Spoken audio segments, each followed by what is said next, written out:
আসসালামু আলাইকুম দর্শক, আমি নিঘাত। আশা করি যে যেখানে আছেন খুব ভালো আছেন। ঝুরঝুরে মুচমুচে এই রকম মাংস ঝুরা কে না পছন্দ করে, আর সেটা যদি হয় মাত্র দুদিনে, তাহলে তো কোনো কথাই নেই। অল্প সময় ও পরিশ্রমে কি করে এই রকম মুচমুচে ঝুরা মাংস তৈরি করা যায় সেই রেসিপিটি শেয়ার করছি। চলুন তাহলে দেখা যাক। আমি এখানে প্রায় 3 কেজি হাড় ও চর্বি সহ মাংস নিয়েছি। মাংস অবশ্যই এই ধরনের ফ্যাট থাকতে হবে, তাতে করে মাংসের টেস্টটা আরও ভালো আসে। এরপর আমরা হাঁড়িতে সমস্ত মাংসগুলো একসাথে দিয়ে দিচ্ছি। সবগুলো মাংস যখন আমরা দিয়ে দিব, তখন আমরা এর মধ্যে যেসব মশলা ব্যবহার করব তা হচ্ছে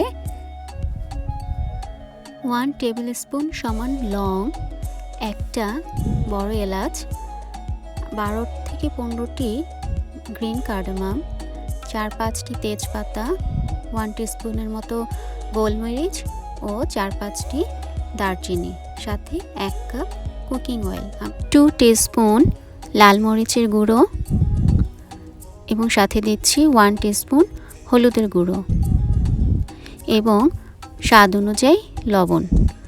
এই সব কটি উপকরণ একসাথে দিয়ে খুব ভালো মতো এটিকে মিশিয়ে নিতে হবে।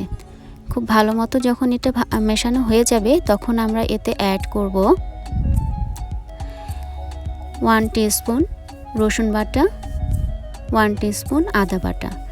সব একসাথে খুব ভালো মতো মিশিয়ে নিতে হবে।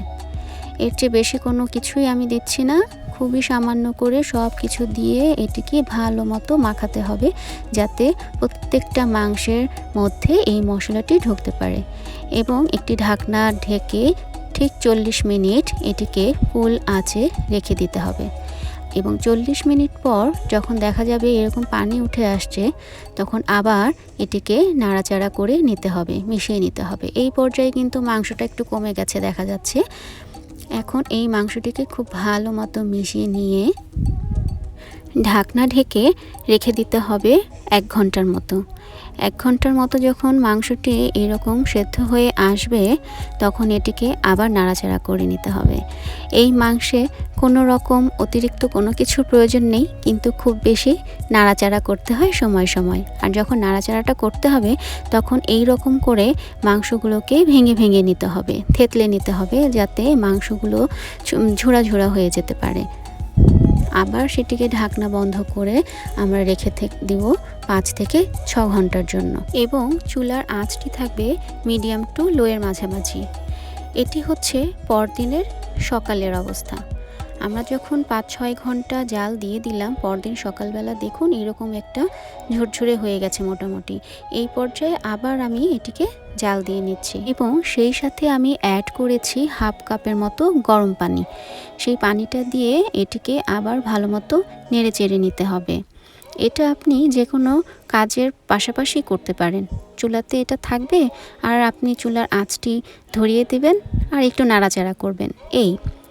আর এইভাবে আপনি সারা দিনে 4 থেকে 5 বার এই মাংসটি জাল দিয়ে নিলে এই রকম মাংসটি ঝুরঝুরে হয়ে যায়। দেখুন একদম ঝুরঝুরে হয়ে আসছে। আর যে পানিটা ব্যবহার করছি, সেই পানিটা ব্যবহার করার কারণে মাংসগুলোর মশলাগুলো একদম মাখা মাখা হবে না, একদম ঝুরঝুরের টাইপ হয়ে যাবে সেই পানিটা দেওয়ার কারণে। যতবারই মাংসটি জাল দেওয়া হবে, ততবারই সামান্য করে গরম পানি অ্যাড করে দিতে হবে। আর যতবারই মাংসটি জাল দেবেন, চুলার আঁচটি মিডিয়াম টু লোয়ের মাঝামাঝি থাকতে হবে।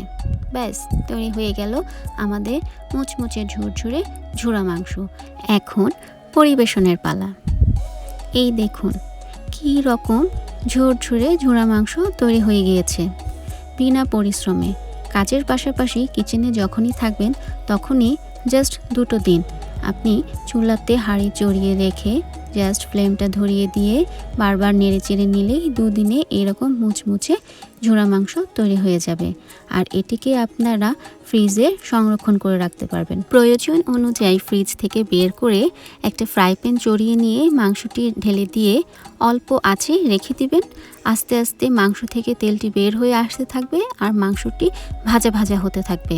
আর সেই সাথে একদম কুরকুরে মুচমুচে ঝরঝরে ঝুরা মাংস তৈরি হয়ে যাবে ঠিক এই রকমভাবে। দেখুন মাংসটি কি পরিমাণ ঝরঝরে হয়েছে। সকালবেলা নাস্তার টেবিলে রুটি কিংবা পরোটার সাথে এই রকম যদি আপনি একটা মাংস ঝোড়া দিয়ে দেন, তাহলে আর কোনো কিছুরই প্রয়োজন হয় না। এক্সট্রা কোনো ভাজি বা তরকারি করারও প্রয়োজন পড়ে না। আশা করি মাংস ঝোড়ার এই রেসিপিটি আপনাদের পছন্দ হয়েছে। যদি সামান্যও ভালো লেগে থাকে তাহলে আমি অনুরোধ করব আমার চ্যানেলটি সাবস্ক্রাইব করার জন্য। আর হ্যাঁ, পাশাপাশি আপনার ফ্রেন্ডস ও ফ্যামিলির মাঝে আমার এই রেসিপিটি শেয়ার করার জন্য, যাতে করে আমিও উৎসাহ পেতে পারি এবং সামনে আরও ভালো ভালো মজাদার কোনো রেসিপি আপনাদের সাথে শেয়ার করতে পারি।